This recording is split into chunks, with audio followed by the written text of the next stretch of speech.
Who's a Batman fan? You know, I'm a huge superhero fan. My 2-year-old runs around talking about the Avengers. I'm definitely a Batman fan, but every time I watch those old Batman movies, the ones with Michael Keaton in it, I keep thinking, like, how's he not getting his butt kicked because he can't turn his head left and right because of that stupid costume? It's like when superheroes wear capes. It's like the dumbest thing ever. Yeah, they look cool, but, you know, someone's going to choke you with it. I watch Batman. He can't turn his head. I'm worried he's getting his butt kicked. I like Batman. I want him to win. Hi, I'm Dr. Christopher Hood, and I know I'm not here to talk about Batman today, but I want to talk about something that I see my patients deal with, and that is walking around looking like Batman in that stupid costume because their neck hurts so bad they can't turn their head. Let's get real. You're not Batman. You're not worried about, you know, fighting crime. What you are worried about is driving the car with the kids to get them to school, and you can't turn your head right and left. You're going to get hit by a car. Or you can't sleep at night because it hurts so bad you're afraid to even lay down on the pillow because it's going to go into spasm. Or if you're like me, you're worried because your boys want you to wrestle with them and you can't wrestle with them because you know if you just move a certain way, it's going to hurt all the way down into your arm. I'm Dr. Christopher Hood. I want to get real. I want to help you guys. I want to give you some good information about what you can do right now today to stop that so that you can start moving in the right direction. So there's a couple things about this. Every once in a while, like me, you'll be wrestling with the kids, you hurt your neck, or maybe you sleep funny. Grandma used to say, did you sleep in a draft where it hurt your neck? And you wake up, it's a little stiff. If it's a one-time occurrence, no big deal, right? But if it starts to happen repetitively over time, it's definitely a sign that there's a larger problem going on in there. Everyone gets something once in a while, but when it's repetitive and you start dealing with it, it's time to take some action. First thing I want you to do is note what you're feeling.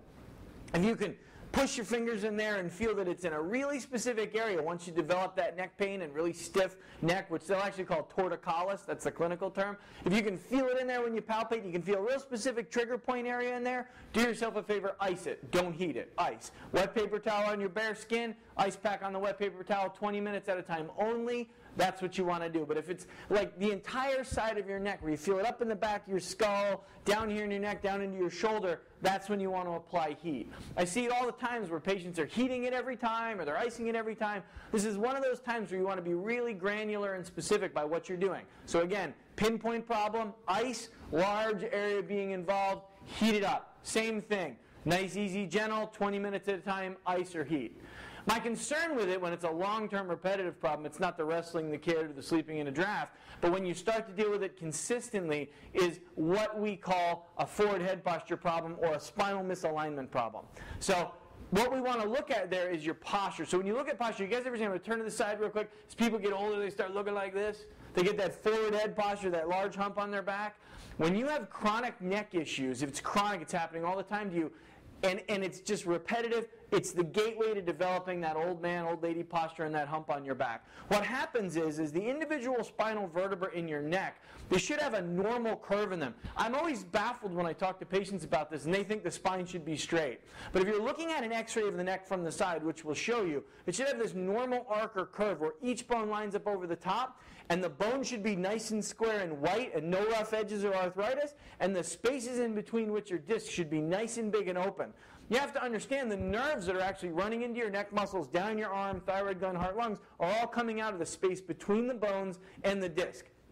So what happens to us in our modern, Pokemon Go society where we're all texting like this or we're spending a lifetime on computers is we lose that natural curve in the neck and the curve begins to straighten out. When it does, the weight of the head, which is like that of a bowling ball, about 12 pounds, shifts from the back, the back posterior part of the joint where it's designed to be supported by big, thick bone, to the front, which is no bueno, man. It's not designed to support weight. So as the head rolls forward, the muscles are grabbing it, trying to stop that, and that's when we get the long-term repetitive problems with the neck. If you have that, it's a sign that your spine is misaligned, the weight of the head is causing arthritis or degeneration on the front of the bones because it's not weighted properly, and over time, like a rusty hinge in a door, it won't open or close. That's when you start seeing that old age posture develop, the hump on your back. Listen, guys, it's other problems, balance issues. So what we want to do is we want to evaluate. You want to go to a chiropractor like myself that evaluates that curve and starts getting you corrected through exercises and adjustments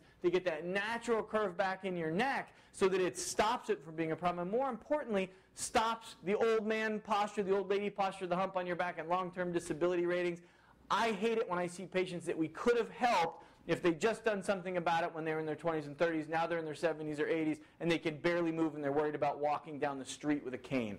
So if that's you and you're to the point where you want to do something about it now and be proactive before you have to become reactive, go to www.hoodchiropractic.com, log in, click on our website, and come see us. Listen, if you like this video, like us on Facebook, follow us on Twitter, follow us on Instagram. But better that, hit the subscribe button on this page on YouTube. Subscribe to our videos. We've got updates, new topics. We're always coming at you with superhero adventures like Batman. The real goal there is to teach you guys the truth about your health, get you moving in the right direction, and make sure you have a long, strong, active, and healthy life. Because it's easier to stay well than it is to get well. I'm Dr. Christopher Hood. Again, it's a pleasure to serve you guys. God bless.